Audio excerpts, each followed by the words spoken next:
New this evening, Way 31 has learned that Huntsville Police's DUI task force is about to ramp back up. Starting next week, they're going to go back to overnight shifts, something that they were pulled off of at the beginning of the year.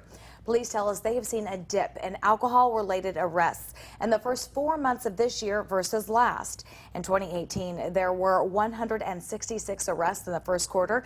In 2019, there have been less than 100. Way 31's Sydney Martin learned why the task force was moved to dayside and why they're returning to overnights.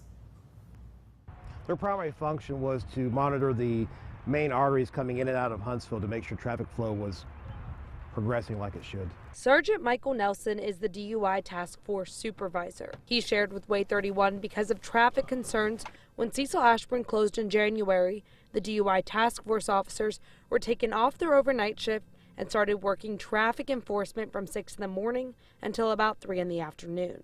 Nelson spent 8 years as a task force officer, becoming the supervisor last month, and said he noticed a change in the impaired drivers they were arresting. We noticed that the drug impairment or drug-related DUIs increased versus the alcohol DUIs. So more people are using drugs and driving during daytime hours than they are at nighttime hours. Nelson said they have plenty of grant money that will allow the task force to set up checkpoints, something drivers can expect in May. We're working overtime, we're working DUI checkpoints. We're going to be out there enforcing the laws and making sure people are driving sober.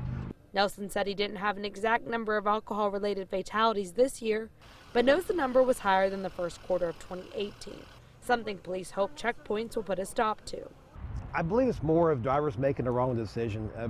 There are other officers out there who are able to do DUIs, but we don't have a dedicated task force at night working the DUIs. So that may play a small portion of it. I think most of it's just drivers making bad decisions. Nelson said the task force plans on setting up at least one checkpoint a week starting in May. The department hopes to put a stop to drinking and driving. In Huntsville, Sydney Martin, Way 31 News. Huntsville police want to remind drivers that although the DUI task force won't be back out on the streets until next week, all officers are trained on how to look for impaired drivers.